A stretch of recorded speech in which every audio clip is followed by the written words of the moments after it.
We seek escape, but what if the escape is the cage? We've been told a story about relaxation, a lie about release. Don't click away. The truth of what this does to your mind, your very being, is revealed in our final moments of inquiry together.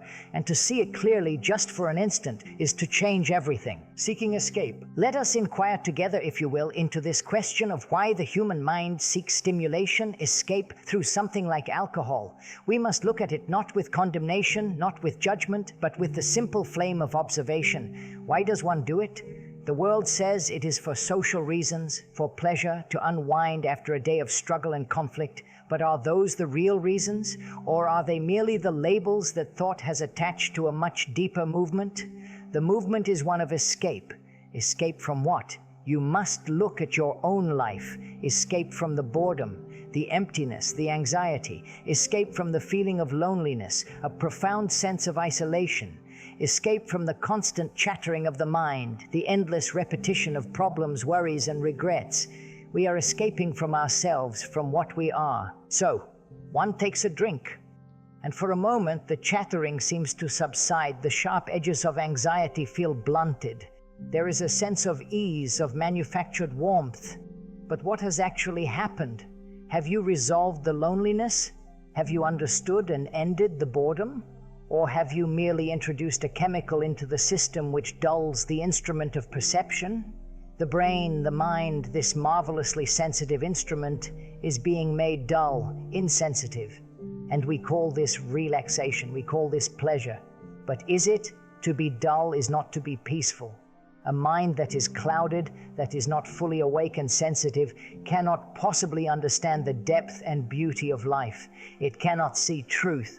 It can only function in the shadows of its own making. The lie, you see, is that the escape is a solution. It is not. The escape perpetuates the problem.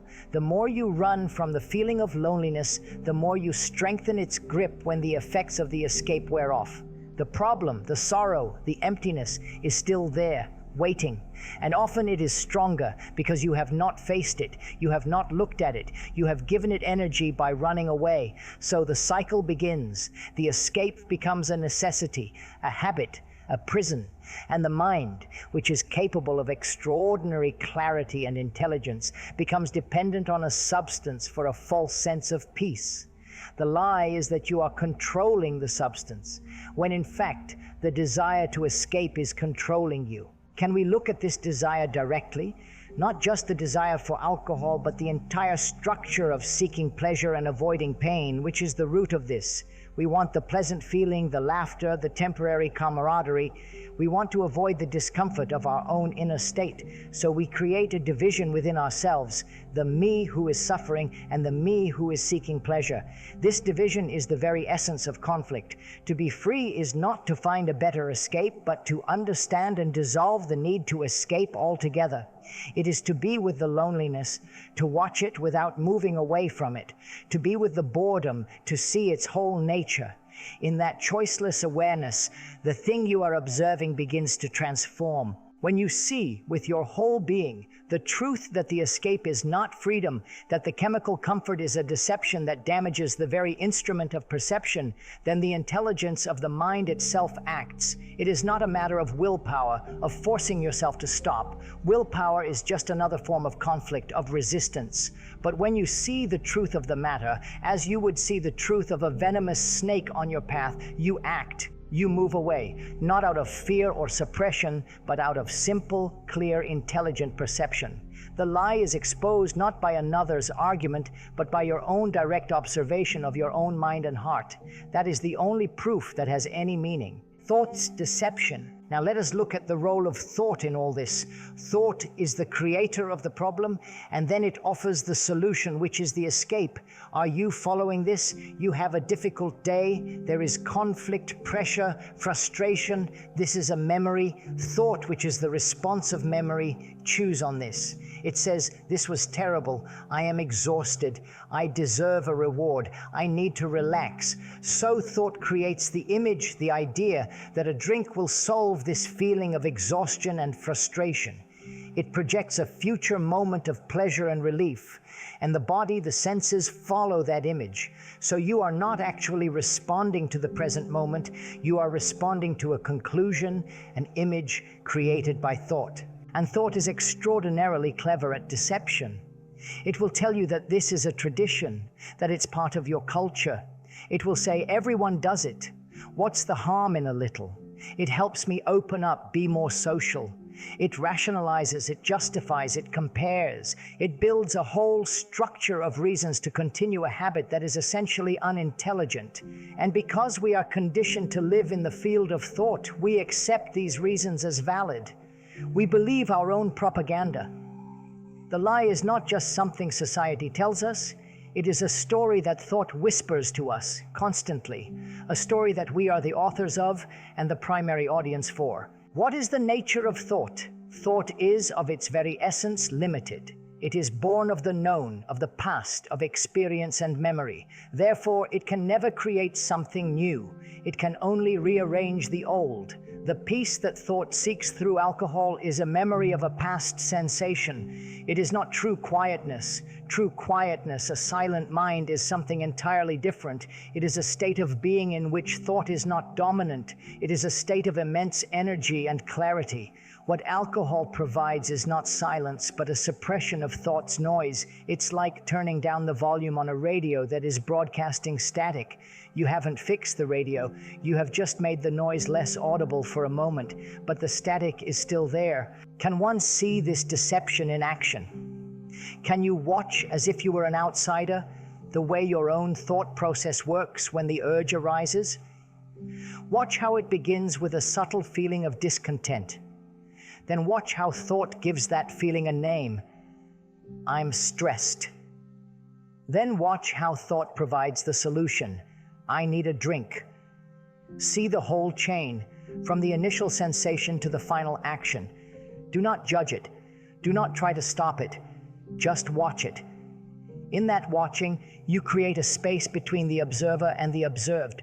You are no longer completely identified with the process, and in that space there is a new freedom, a new intelligence. The great deception is to believe that we can solve our psychological problems, our deep-seated fears and hurts, through a physical or chemical process. It is a profound misunderstanding of ourselves. The hurt is in the psyche, in the consciousness. It is made of thought and memory. Therefore, it can only be dissolved through understanding, through awareness, through an insight that is not of thought. To use a substance to mask the pain is to ensure that the wound never heals. It is to live a fragmented life where one part of you is constantly trying to drug another part. And this fragmentation, this inner division, is the source of all conflict and sorrow. To be whole is to live without this division. Shattered stillness. Let us consider what is meant by a still mind. We are not talking about a blank mind, a mind that has been put to sleep. That is a form of stupor, which is what a drug or alcohol induces. A truly still mind is not dull. It is extraordinarily alive, alert, sensitive. It is like a lake on a windless day, perfectly smooth, able to reflect the sky, the mountains, the trees, exactly as they are, without distortion. This sensitivity, this clarity, is the highest form of intelligence. It is the only state in which one can perceive what is true. This is the natural state of the mind when it is not burdened by thought, by fear, by the constant pressure of becoming something. Now, what happens when you introduce a substance like alcohol into this delicate system? You are throwing a stone into that calm lake. The first effect is the ripple of distortion. The mind is no longer capable of clear perception. Its sensitivity is blunted.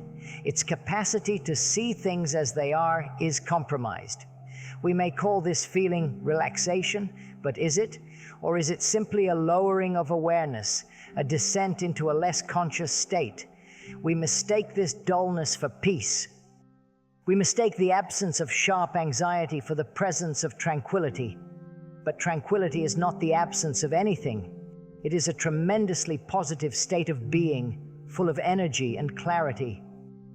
The stillness we are speaking of is shattered by any form of chemical escape. So the brain, which is the physical organ of perception, becomes habituated to this state of lesser functioning. It begins to crave the very thing that is harming its natural capacity for clarity. A vicious cycle is established. You feel the agitation of life, the conflict, so you take something to dull the feeling. The dulling action itself damages the brain's ability to cope with life intelligently, so the next day the agitation is felt even more keenly, requiring another, perhaps stronger escape. You see the mechanics of it? It is a trap laid by the desire for an easy way out. There is no easy way out of the complexity of life. There is only the way of understanding, of direct and immediate perception. This shattering of stillness is not a philosophical concept. You can observe it in yourself. Observe your quality of attention after you have had a drink. Is it sharp, clear, and total, or is it slightly fuzzy, fragmented, and distracted? Observe your emotional responses. Are they measured, intelligent, and appropriate, or are they slightly exaggerated, sentimental, or uncontrolled? Observe your capacity for insight. Can you see a complex problem with complete clarity, or is the mind a little sluggish, a little slow? To see this for yourself, without any authority telling you, is the beginning of wisdom. You become your own teacher, your own guide. The proof is not in a book or in a talk, but in your own immediate, first-hand experience. The tragedy is that we live in a civilization that prizes this shattering. It calls it letting loose, having fun. But what is fun? Is it a state of forgetfulness, a state of lessened responsibility and awareness? True joy is not the result of a chemical. True joy or bliss is something else entirely. It comes into being when the mind is utterly still, when the self is absent. It is the joy of seeing the beauty of a cloud, a tree, the face of another with your whole being. This joy requires the highest form of sensitivity and stillness, and that stillness is the first thing to be sacrificed on the altar of temporary chemical pleasure. To see this is to understand the profound poverty of such a pleasure. Chemical joy. Man has always sought joy, bliss, a state of being that is free from the shadow of sorrow. We seek it through relationships, through success, through knowledge, through religious belief, and also through physical sensation, through chemicals. Let's look at this joy that is produced by a substance. It is a chemical reaction in the brain. It produces a feeling of euphoria, of well-being, of lessened inhibition. For a moment, the weight of the self, with all its anxieties and fears, seems to lift. One feels expansive, loving, happy, but is this joy, or is it merely pleasure? And what is the difference? Pleasure is always derived from something. It has a cause. Pleasure from a memory, pleasure from a sensation, pleasure from an achievement. And because it has a cause, it must also have an end. When the substance wears off, the pleasure is gone. And what is left? Often a sense of depletion, a craving for the pleasure to be repeated. Pleasure, therefore, is always in the field of time. It is a movement from the past through the present to the future. It breeds attachment and the fear of not having it again. So pleasure invariably brings with it its own shadow, which is pain and fear. The joy of alcohol is this kind of pleasure. It is bought, it is temporary, and it creates dependence. True joy, on the other hand, is not the result of any stimulation. It has no cause. It is not a product of thought or sensation. It comes into being uninvited when the mind is simple, quiet, and free from the burden of the self. It is the state of being itself which is joyous. It is not the opposite of sadness. It is a quality of being that exists beyond the opposites of pleasure and pain. It is not something you can seek or cultivate. If you seek it, your seeking creates the effort, the motive, and that very effort denies it. It exists only when the me, the seeker, is absent. So, when we pursue the chemical joy of alcohol, we are moving in the exact opposite direction of true joy. We are reinforcing the self, the me that wants to feel good, the me that is escaping its own emptiness. We are emphasizing the path of sensation, of temporary pleasure. This path can never lead to that which is timeless, causeless. It is like trying to reach the sky by digging a hole in the ground. The activity itself takes you further away from your destination. The mind becomes caught in the loop of seeking pleasure and avoiding pain, a loop that is the very fabric of sorrow. Can one see the immense difference between these two things? One is a fleeting chemical high, a borrowed feeling that leaves you poorer than before. The other is a state of profound, silent, causeless bliss that is the very nature of a mind that is free. To mistake one for the other is one of the greatest and most tragic illusions of mankind. We have built a whole culture around the pursuit of this chemical pleasure, celebrating it in our songs, our films, our social gatherings. We teach our children that this is the way to celebrate, the way to mourn, the way to connect. We are teaching them the path of illusion. But when you see the illusion for what it is in yourself, you are free of it. The search for the false joy ends because you have understood its nature. Inherited habit. One must also look at the weight of tradition, of culture, of conditioning. Why does one drink? Very often the initial reason is simply because it is what is done. It is presented to us from a young age as a symbol of adulthood, of sophistication, of camaraderie. We see it in our families, among our friends, in every form of media. It is the accepted way to socialize, to celebrate a success, to ease the pain of a loss. This is a tremendous weight of conditioning. The mind is conditioned to associate this substance with all the major events of life. It becomes an inherited habit, accepted without question. To question this is to stand apart from the crowd. It is to question the very structure of our social interactions, and that can be a lonely and difficult thing to do, so most of us simply accept it. We drift into the habit because it is the path of least resistance. We learn the rituals, the language, the expectations.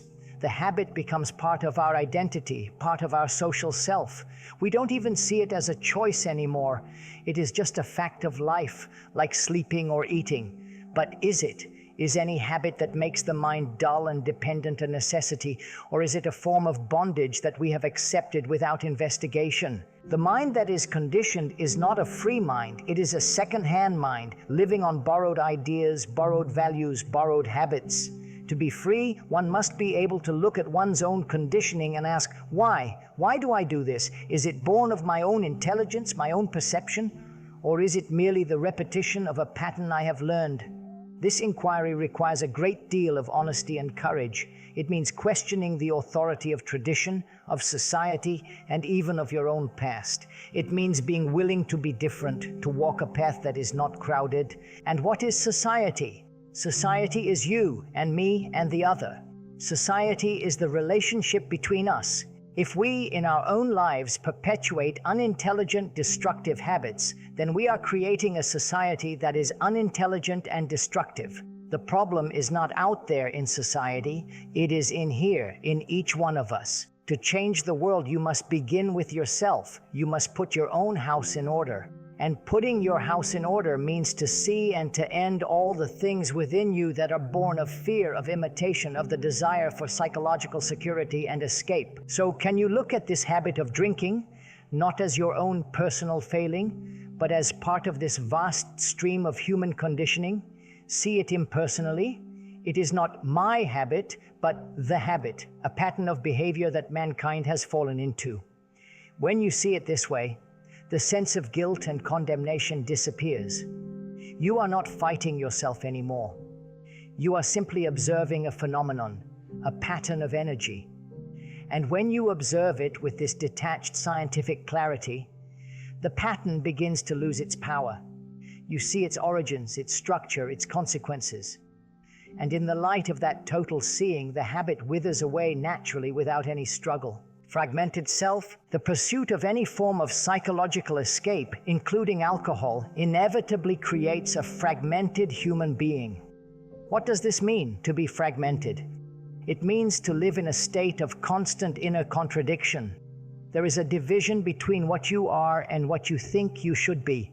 There is a division between your actions and your values. There is one part of you that knows, perhaps deep down, that this habit is not intelligent, that it is harmful. And there is another part, the part that seeks pleasure and comfort, that continues the habit. So you are at war with yourself. This inner conflict is a source of immense and constant energy drain. It is a state of perpetual tension. You make resolutions and then you break them. You feel guilty and then you justify your actions. You are caught in a cycle of trying and failing, of hope and despair. This is the life of a fragmented mind. It is a life of sorrow because there is no integrity, no wholeness. Integrity means to be whole, integrated, to have your thoughts, your words, and your actions all in one harmonious movement. A fragmented person person cannot know what love is or what peace is because their very being is divided against itself. Alcohol, like any other escape, deepens this fragmentation. It temporarily silences one part of you, the anxious, worried, critical part, while giving free rein to another. But this is not integration. This is just a temporary victory for one fragment over another. The war continues the next day. A whole person, an integrated human being, does not need to silence any part of themselves because there is no inner division. They can look at their anxiety, their fear, their sorrow with a total undivided attention, and in that attention the division ceases to exist. So the search for a solution outside of ourselves,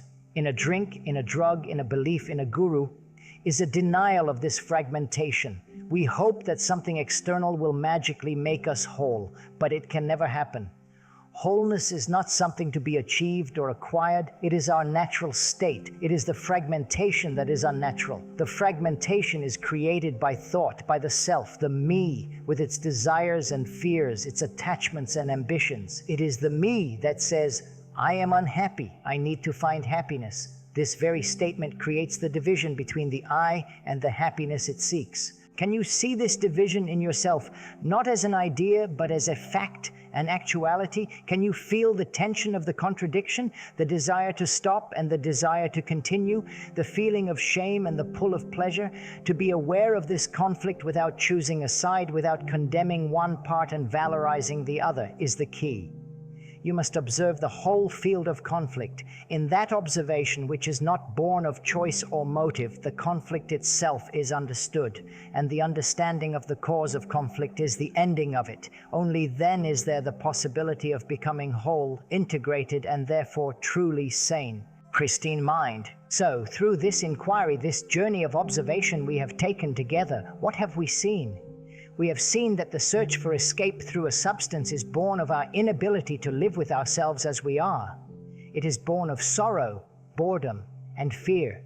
We have seen that thought creates the illusion that this escape is a solution, a deception that leads to a cycle of dependence and deeper sorrow. We have seen that it shatters the natural stillness and sensitivity of the mind, mistaking dullness for peace. We have seen that it offers a chemical pleasure, a fleeting sensation, which is a miserable substitute for the causeless joy that is the nature of a free mind.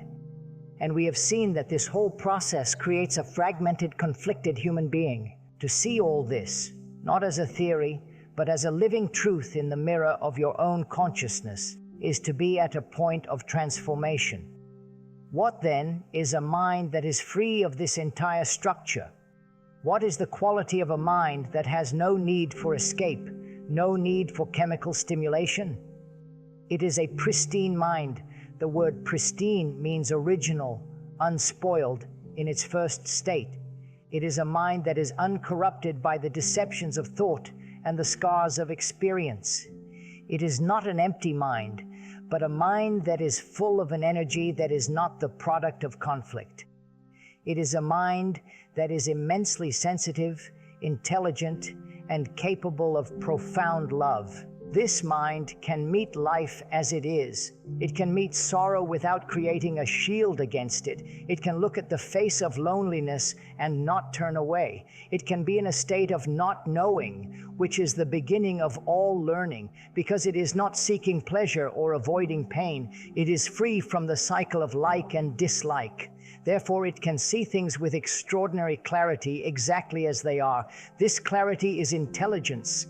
This intelligence is not the cleverness of books or the accumulation of knowledge, but the simple, direct perception of what is true. And it is this intelligence that acts in all relationships, in all of life's challenges. This pristine mind is not a goal, not an ideal to be achieved through practice or discipline. Any effort to achieve it creates the achiever, the me, and we are back in the trap of fragmentation and conflict. It comes into being naturally and effortlessly when you see the falseness of the path you have been on. When you see the lie of escape completely and totally, you stop walking in that direction. You don't have to try to stop. The seeing is the stopping, and in that stopping, in that silence, which is not induced. In that freedom from the known, there is a new beginning. There is a mind that is fresh, young, and innocent, capable of seeing the sacred in the everyday. This is the only revolution that matters, the inner revolution that frees the mind from its own self-created prisons. To live with a mind that is pristine, unstained, is to live a life of extraordinary beauty and meaning. It is to be a light unto yourself, and therefore a light in a world that is caught in darkness and confusion. This is not a myth or a utopian dream. It is the potential of every human being who is willing to look, to question, and to discover for themselves the truth of what they are. For years, I've been trying to control it or quit it, always focusing on the substance itself as the problem. This is the first time I've ever been asked to look at why I seek it in the first place. The loneliness, the boredom, the idea of just observing the urge without judgment, watching thought create the justification. It feels like a door has just opened where there was only ever a wall. I feel strangely quiet after watching this. Thank you.